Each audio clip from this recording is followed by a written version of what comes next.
insan-insan mulia Pama. Assalamualaikum warahmatullahi wabarakatuh.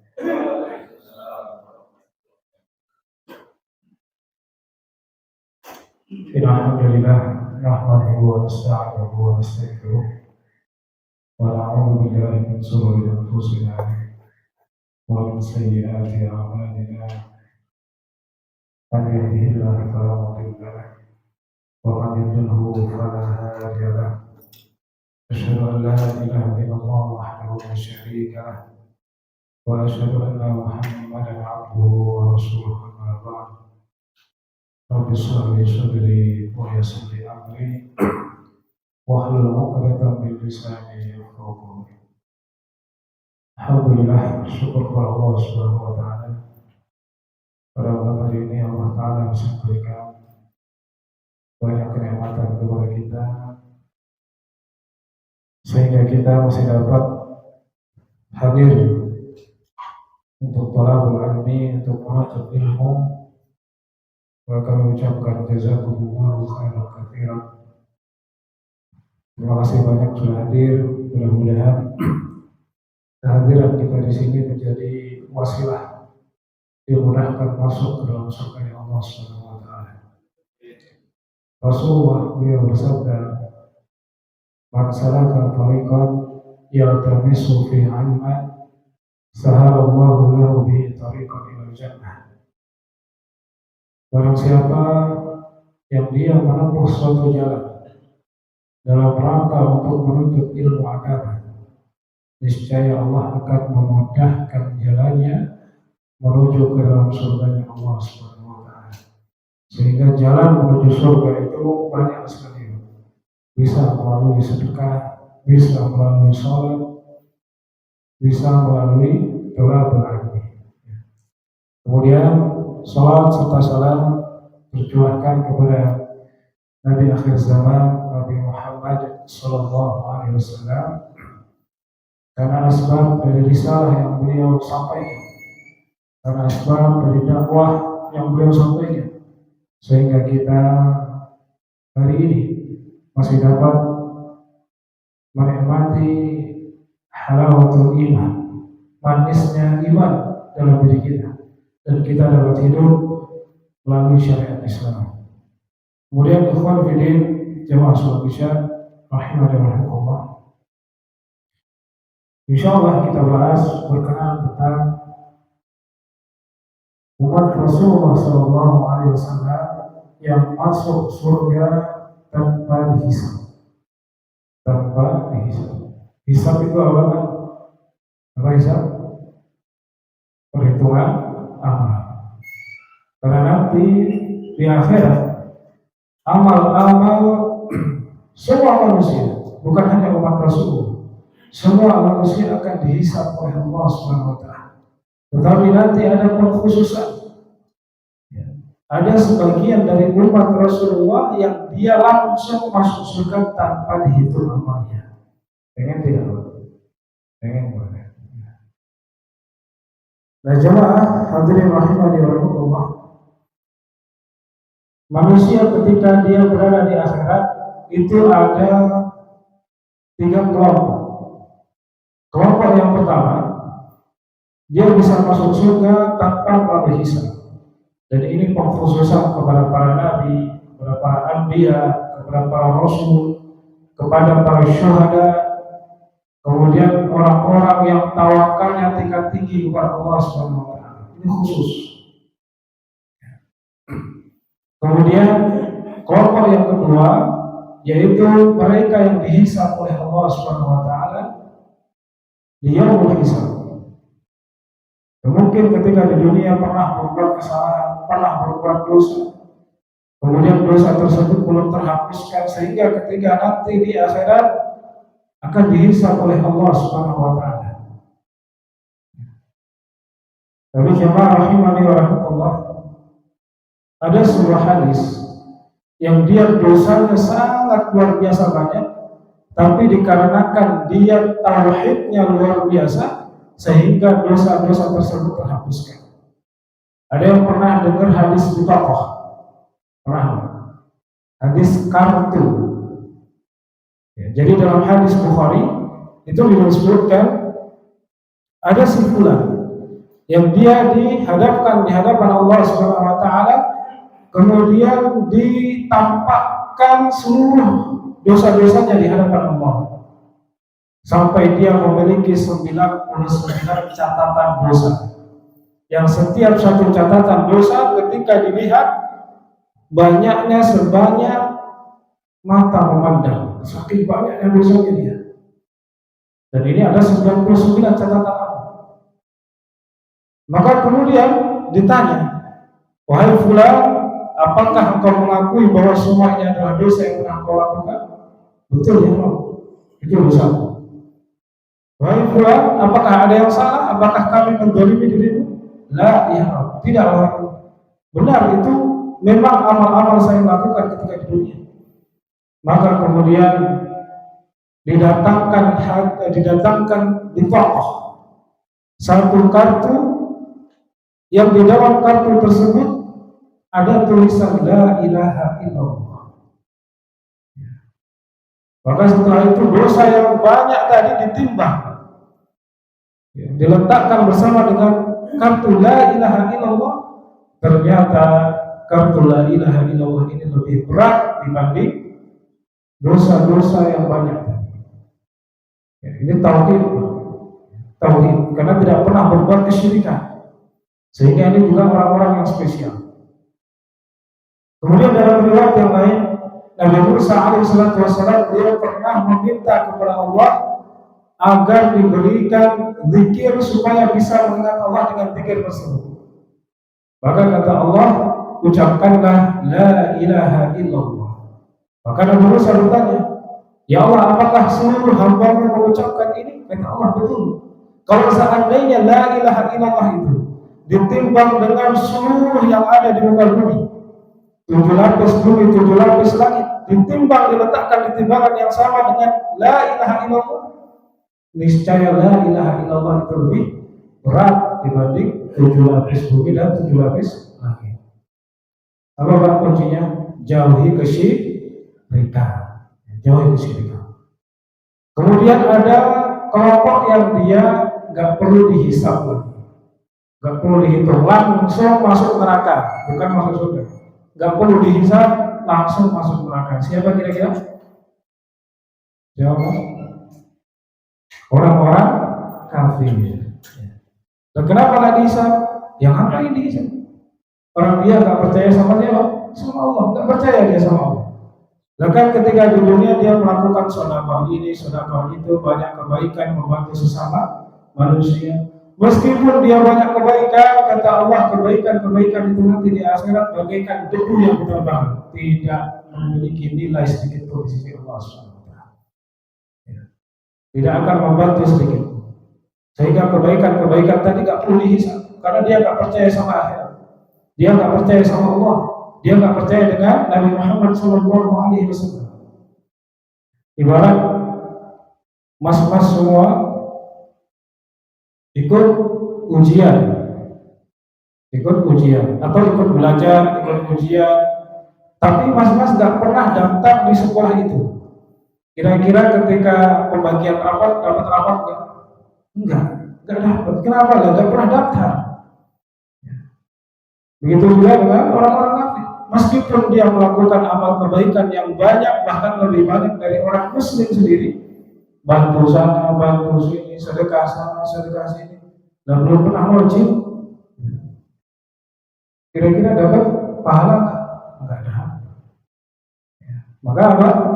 Kata Allah, amal mereka seperti debu berterbangan, enggak memiliki pahala, enggak mendapatkan nilai sedikit pun di sisi Allah SWT. Nah, kita insya Allah sampaikan berkenaan tentang orang-orang yang dia masuk surga tanpa dihisab dari umat Rasulullah SAW.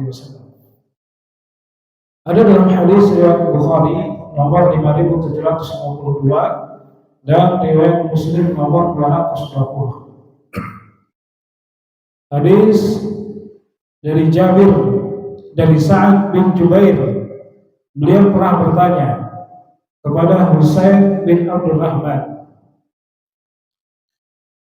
Beliau bertanya, Dan juga di situ ada para sahabat. Adakah di antara kalian yang semalam melihat bintang jatuh? Bertanya, adakah di antara kalian yang semalam melihat bintang jatuh? Maka Husain mengatakan, aku, wahai Sa'ad. Kemudian dilanjutkan Husain mengatakan, tetapi aku melihat bintang jatuh itu dalam kondisi aku sedang tidak sholat. Maksudnya begadang tapi nggak sholat. Jadi ini menunjukkan klarifikasi bahwa beliau tidak sedang melakukan ibadah. Kenapa? Karena kebiasaan orang soleh terdahulu, ketika bangun di tengah malam mereka pasti melakukan sholat, qiyamul lail, tahajud, itu pasti, Pak. Bahkan dalam mazhab Hanafi, sholat witir hukumnya wajib. Sholat witir hukumnya wajib, itu mazhab Hanafi. Karena itu tidak pernah ditinggalkan oleh orang-orang soleh terdahulu. Makanya Husain bin Abdul Rahman beliau mengklarifikasi supaya orang nggak salah paham, dikira bangun itu karena sholat, gitu kan? Beliau mengklarifikasi bahwa aku bangun melihat bintang jatuh bukan dalam kondisi setelah sholat atau sebelum sholat. Ya. Karena dipastikan orang-orang soleh terdahulu ketika bangun tengah malam itu sholat. Tapi kalau kita bangun tengah malam dipastikan apa? Nonton bola, pipis, ya, toilet pipis gitu. Itu kalau kita. Nah kemudian supaya apa ya, orang itu nggak riak dengan amalan yang nggak pernah dia lakukan, gitu ya. Makanya salah satu tanda orang munafik itu dia dipuji dengan sesuatu yang tidak dia lakukan. Bisa dipahami? Dia dipuji dengan sesuatu yang tidak dia lakukan. Misal, si fulan nitip uang sedekah untuk masjid, nitip sama si A. Kemudian si A memberi ke masjid, dia nggak ngomong kalau ini dari si fulan, biar seolah-olah si A yang sedekah. Bisa dipahami, Pak? Ya. Jadi dia supaya dipuji pada sesuatu yang tidak dia lakukan. Ini tanda-tanda orang. Makanya kalau antum dititipi barang sesuatu, misalkan, Mas, aku nitip makanan buat si dia ya, ya sampaikan kalau itu dari si fulan, bukan dari antum. Atau diam saja, kan seolah-olah antum yang kasih, kan begitu. Ya, makanya sampaikan ini titipan dari si fulan, gitu ya. Nah kemudian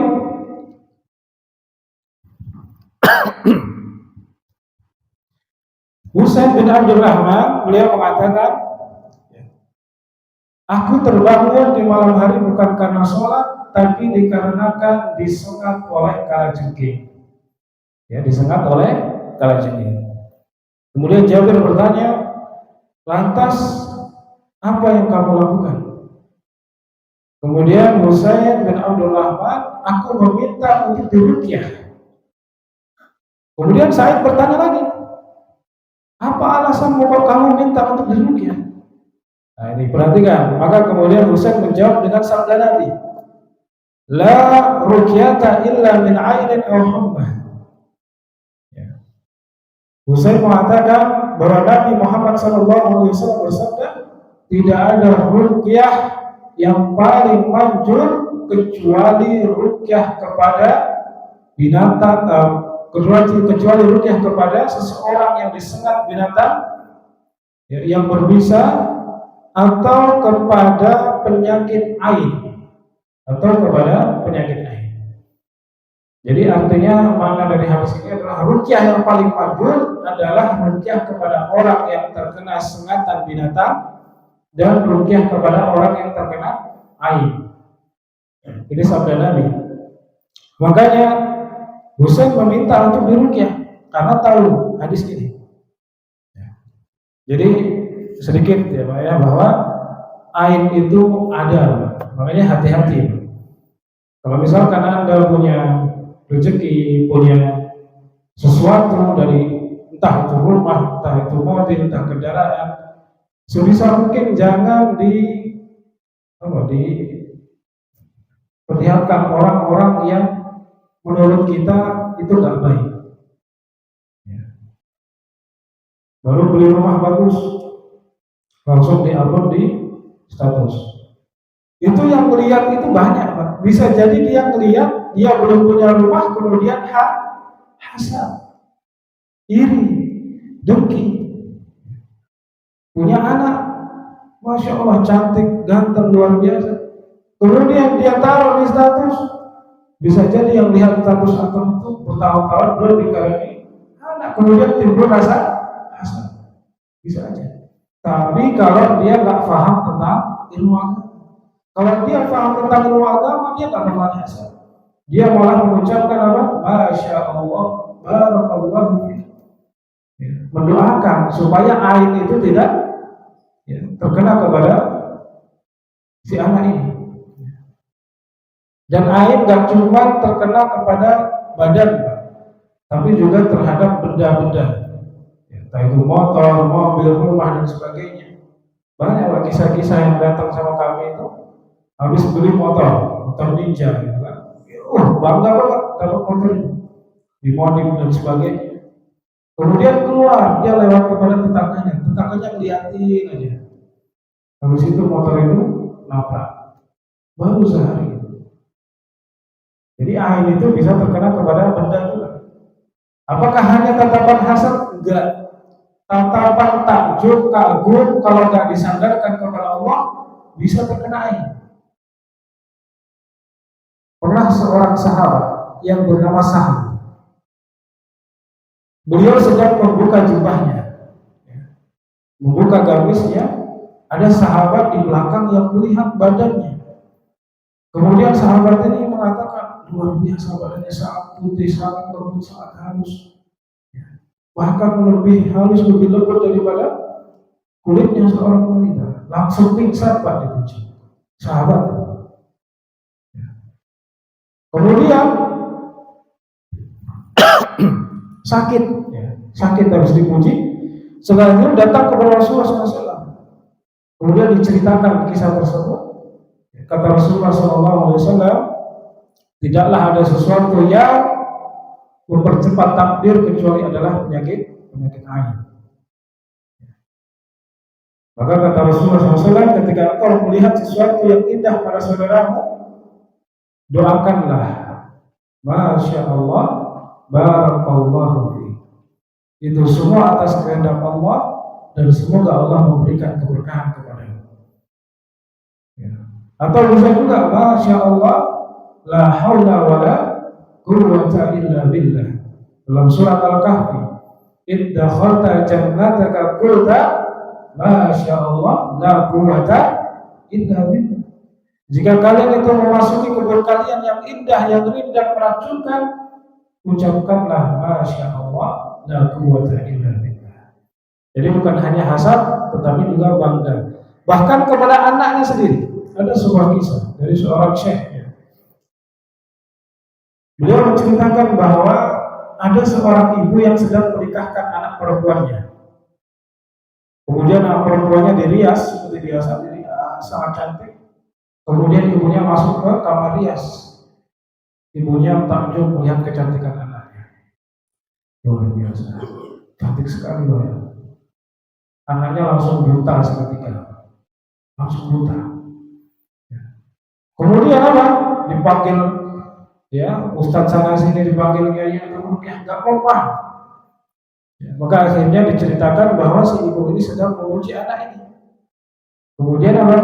Obatnya adalah si ibu ini berwudu, kemudian dimandikan kepada anaknya yang terkena air, baru sembuh. Maka hati-hati dengan air.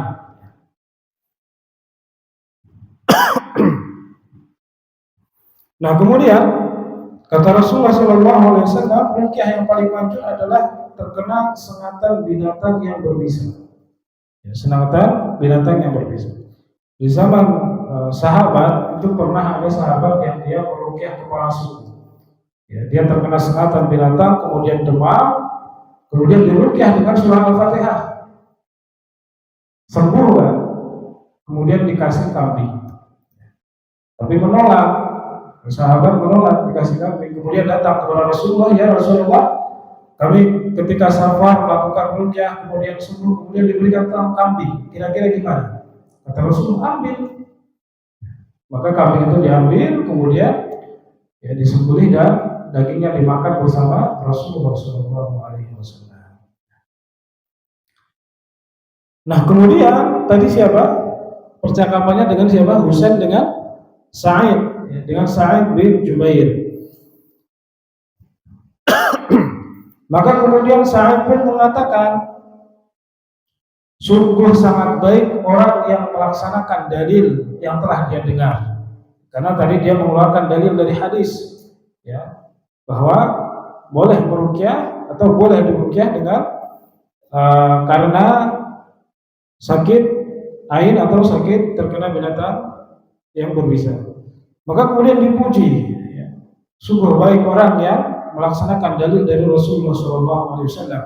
Hanya saja Said mengatakan walakin akan tetapi haddatsana Ibnu Abbas 'an Nabi sallallahu alaihi wasallam qala muridat alayya al-umam. Kata Said akan tetapi saya pernah mendengar dari Ibnu Abbas, beliau menceritakan dari Rasulullah sallallahu alaihi wasallam, beliau bersabda bahwa telah ditampakkan umat-umat terdahulu di hadapan Rasulullah sallallahu alaihi wasallam ketika beliau sedang Isra dan Mi'raj. Rasulullah melihat para wanita paling banyak disiksa dalam neraka. Kenapa Pak? Ada yang tahu kenapa wanita paling banyak neraka Pak? Apa karena mereka nggak mau puasa? Bukan. Apa mereka nggak mau sholat? Bukan. Kira-kira karena apa Pak? Apa? Allah. Bukan. Tidak patuh kepada suami. Makanya Rasulullah ketika beliau khutbah Idul Adha dan Idul Id, beliau itu khutbah keduanya mengatakan, ya ma'asyarun nisa, wahai para wanita, sambil dideketin, wahai para wanita, hendaklah kalian bertakwa kepada Allah dan hendaklah hari ini kau bersedekah kepada Allah. Sesungguhnya aku melihat penduduk neraka paling banyak adalah para wanita. Kenapa? Karena mereka banyak melaknat suaminya, banyak mencaci maki suaminya. Bahkan ada singkatan apa itu? Suami, ikatan suami takut istri. Isi seperti ikatan suami STN, apa STNI? Ikatan suami takut istri. Ada seperti itu. Kemudian apa kata Rasulullah? Mereka banyak mencaci maki suaminya, mereka banyak mencela suaminya. Padahal banyak sekali kebaikan-kebaikan yang suaminya berikan kepadanya. Kemudian suami ini memiliki satu kesalahan. Si perempuan ini mengatakan, sungguh aku tidak pernah melihat kebaikan sedikit pun dalam diri wanita. Makanya wanita itu kalau antum sudah bersalah sekali, itu akan diingat-ingat terus. Hati-hati. Padahal antum memberikan kebaikan banyak sekali. Sekali salah, udah selesai. Ya, diingat-ingat terus. Ini bukan curhat ya. Nah kemudian apa tadi ditampakkan ya?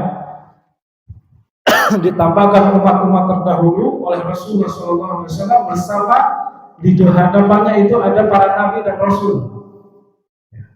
Di depan nabi, di belakang umatnya. Di depan rasul, di belakang umatnya.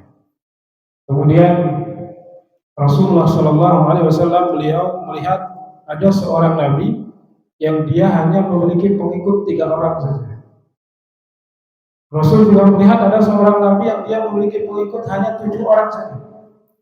Ada yang memiliki pengikut 9 orang saja. Bahkan ada yang memiliki pengikut 1 orang saja di belakangnya. Bahkan ada seorang nabi yang dia tidak memiliki pengikut sama sekali. Artinya apa? Kebenaran tidak diukur oleh mayoritas. Kebenaran tidak diukur oleh mayoritas. Nabi itu menyampaikan kebenaran, mengajak orang untuk masuk surga, menjauhi neraka. Enggak ada pengikutnya sama sekali. Kalau antum masuk di pasar, masuk di mall, kemudian tiba-tiba adzan, kira-kira banyak yang masih jual beli di pasar atau di mall, atau banyak yang ke masjid?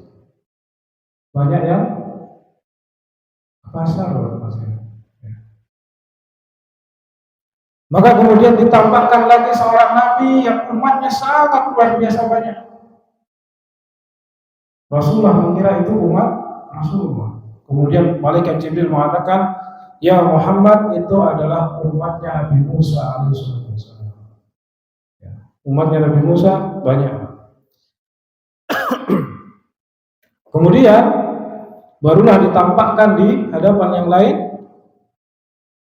umat yang sangat luar biasa banyak dan besar, sampai memenuhi ufuk barat dan timur. Barulah dikatakan ya Muhammad itu adalah umatmu. Dan ada sebagian dari umatmu yang dia bisa masuk surga tanpa adab, tanpa dihisab. Nah, maka kemudian Rasulullah setelah menceritakan kisah ini, beliau masuk ke dalam rumahnya. Sahabat yang dengar bingung nih, bertanya-tanya, kira-kira yang bisa masuk surga tanpa hisab siapa? Kemudian mereka diskusi, oh bisa jadi yang masuk surga tanpa hisab itu adalah orang-orang yang dia selalu menyertai Rasulullah SAW, ikut berjihad, kemudian ikut berdakwah dengan Rasulullah SAW.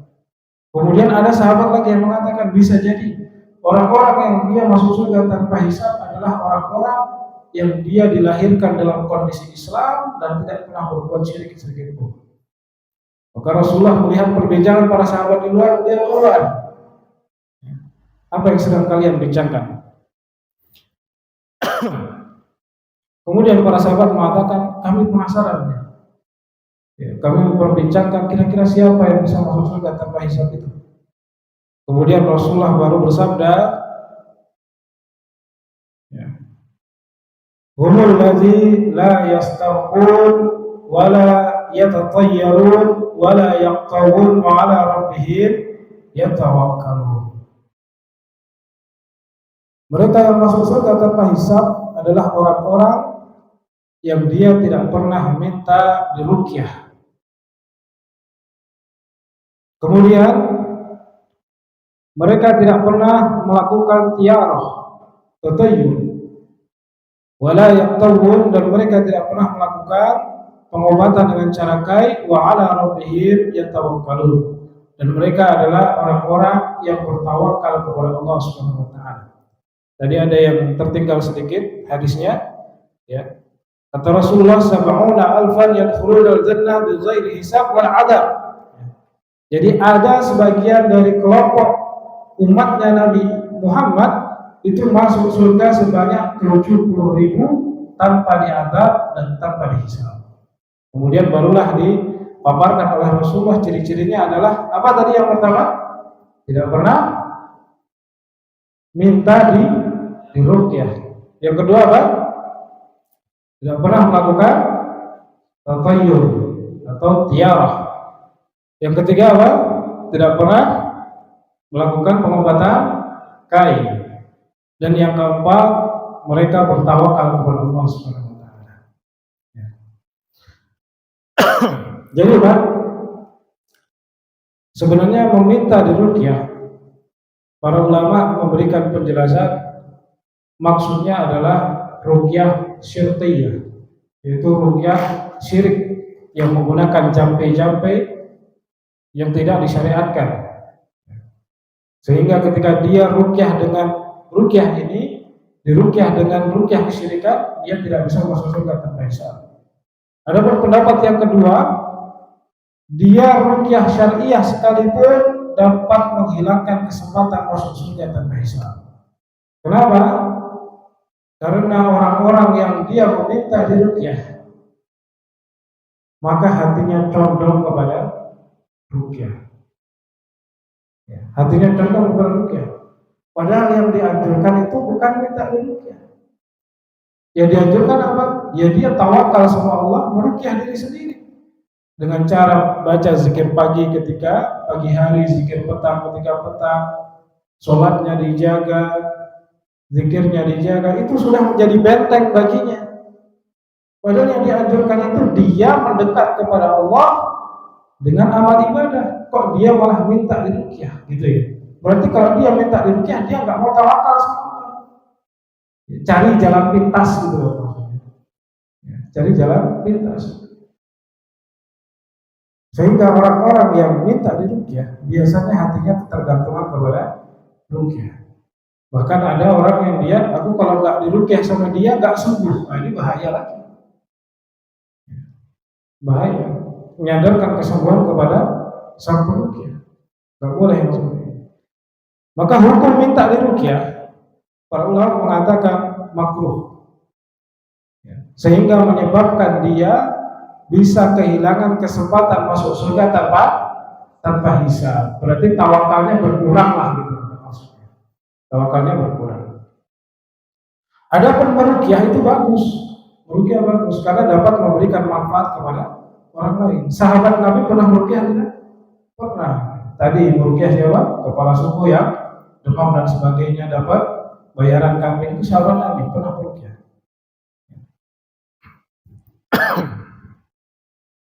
Kemudian yang kedua, wala yatatayyarun, tidak pernah melakukan tatayyur. Di zaman Nabi tatayyur itu adalah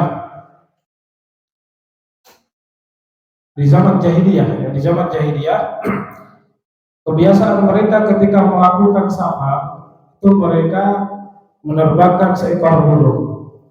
Kalau burung ini terbangnya ke kanan, mereka beranggapan bahwa nanti akan dapat berkah dari perjalanannya. Berarti direstui perjalanannya, maka mereka melanjutkan perjalanan. Tapi kalau burung yang diterbangkan ini ke kiri, maka mereka berkeyakinan bahwa nanti akan dapat balak dari safarnya. Nah, ini tiarah atau tatayyur. Menghubungkan nasib, takdir dengan bisa dengan hewan, dengan sesuatu, dengan badan kita, dengan benda dan sebagainya. Kecuali memang di situ ada terbukti secara ilmiah, maka boleh. Tapi kalau nggak terbukti secara ilmiah, maka tatayyur. Bisa ngasih contoh selain burung tadi. Kira-kira apa yang sering di tengah-tengah masyarakat? Kumpul masuk rumah. Apa yang dipikirkan, Pak? Ada tamu. Ini tatayyur juga, nggak boleh. Kuku masuk rumah. Kemudian ada burung berkicau. Siapa nih yang meninggal? Ada burung pelencak berkicau. Nanti mau dapat tamu nih, dan sebagainya. Ini tatayyur. Tangannya bergerak sendiri kedutan nih. Mau dapat duit nih. Dapat duit nih. Kupingnya berdengung, siapa yang ngerasannya? Siapa yang ngomongin saya? Nggak ada hubungannya. Ini namanya tatayyur. Dan ini mutlak nggak boleh. Nggak boleh. Tapi kalau secara ilmiah terbukti, monggo boleh. Secara ilmiah terbukti. Walaupun secara ilmiah nggak terbukti, tapi secara syar'i ada, boleh. Bisa jadi bukan nggak terbukti atau belum terbukti. Contoh ruqyah, mungkin secara ilmiah belum terbukti, tapi secara syar'i ada, maka boleh. Secara syar'i ada. Secara syar'i nggak ada, secara ilmiah nggak terbukti, maka ini tatayyur dan hukumnya kesyirikan, nggak boleh.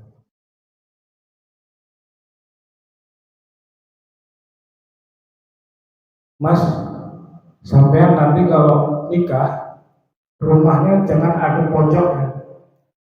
Yang Jawa nih. Dari mana Mas? Oh, Sumbar. Lain yang berarti sebenarnya. Kalau di Jawa itu nggak boleh beradu pojok. Mas, nanti kalau nikah rumahnya jangan beradu pojok ya. Nanti nggak akur karena berseberangan. Nanti bakalan sebagainya, bakalan sial, bakalan cerai dan sebagainya. Istri saya rumahnya adu pojok. Alhamdulillah. Tidak ada masalah. Maka kalau ada berita-berita atau isu-isu yang seperti itu, lebih baik kita lakukan saja. Untuk apa? Untuk menepis anggapan-anggapan seperti itu. Mas, nanti wetone sampai segini, wetone calon sampai segini, jangan nikah, bahaya nih, nggak boleh, nggak cocok nih wetone. Malah nikah aja, Pak. Nikah aja. Untuk apa?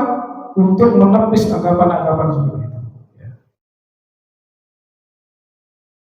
Nah, kemudian yang ketiga, kalau tatayur boleh nggak tadi?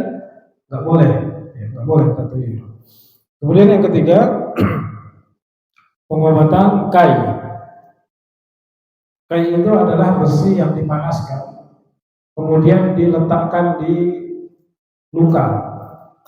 Ya, ini di zaman Nabi sudah ada. Para ulama mengatakan hukum menggunakan kai makruh, ya, makruh. Sehingga orang yang meninggalkan kai dan cari pengobatan yang lain, ada kemungkinan besar dia bisa masuk surga tanpa hisab. Kemudian yang selanjutnya, dari ketiga tadi dikumpulkan menjadi satu, wa ala rabbihim yatawakkalun. Intinya mereka itu tawakalnya tinggi. Tawakalnya tinggi kepada Allah Subhanahu wa taala. Orang kalau bersikeras saya harus pakai kai, walaupun sebenarnya sakit sekali kai itu, besi panas, panaskan sampai merah, ditaruh di tempat luka. Ya seolah-olah menyadarkan kesembuhan kepada kai. Padahal harusnya tidak seperti itu. Walaupun sebenarnya boleh, itu ya. Tapi makruh, dibenci. Nah, tadi berapa yang masuk surga tanpa hisab? Ada berapa? 70.000. Kira-kira umat muslim sekarang berapa? Miliaran, miliaran. Mungkin nggak Pak kita bagian dari itu? Wah, yakin sekali Pak. Saya aja nggak yakin. Ya. Insya Allah harus optimis Pak. Nggak taunya kemarin minta diruqyah. Taunya kemarin terus ngelakuin tato ya.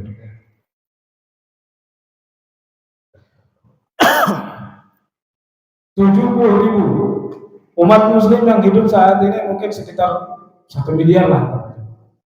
Belum umat muslim dari zaman Rasulullah, sebelum dari zaman Nabi Adam sampai sekarang, wallahu a'lam berapa. Belum nanti umat muslim yang akan hidup setelah kita lagi sampai hari kiamat.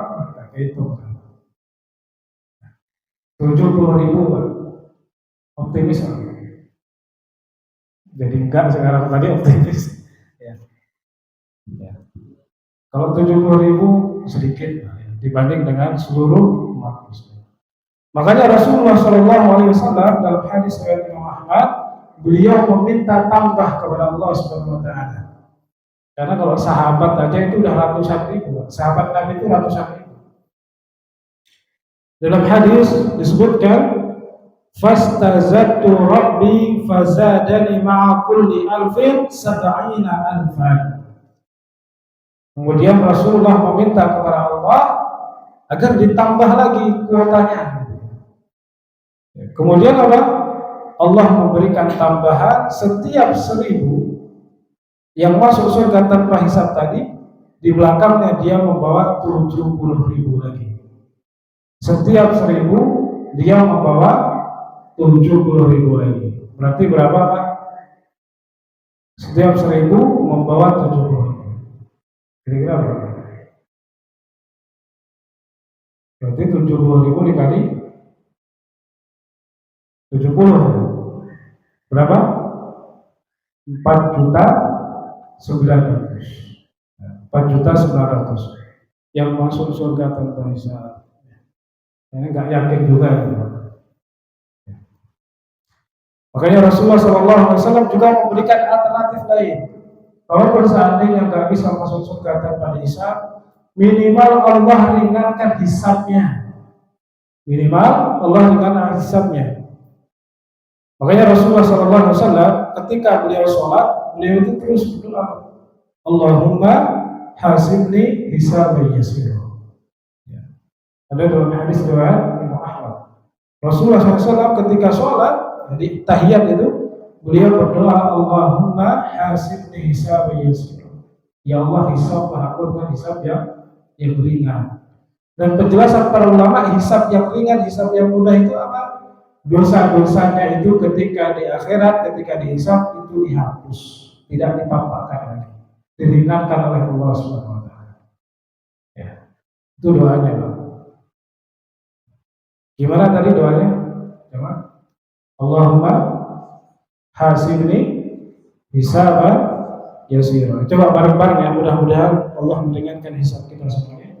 Allahumma hasibni hisaban yasira. Allahumma hasibni hisaban yasira. Mungkin demikian yang dapat kami sampaikan. Kurang lebihnya kami mohon maaf. Ada pertanyaan jangan? Tidak ada. Sebentar lagi sudah mau mulai, Pak. Ya. Mungkin demikian. Kurang lebihnya kami mohon maaf. Kami akhiri. Kita tutup kajian pada malam hari ini dengan doa kifaratul majlis. Subhanallah wa bihamdika, asyhadu an la ilaha illa anta, astaghfiruka wa atubu ilaik. Assalamualaikum warahmatullahi wabarakatuh.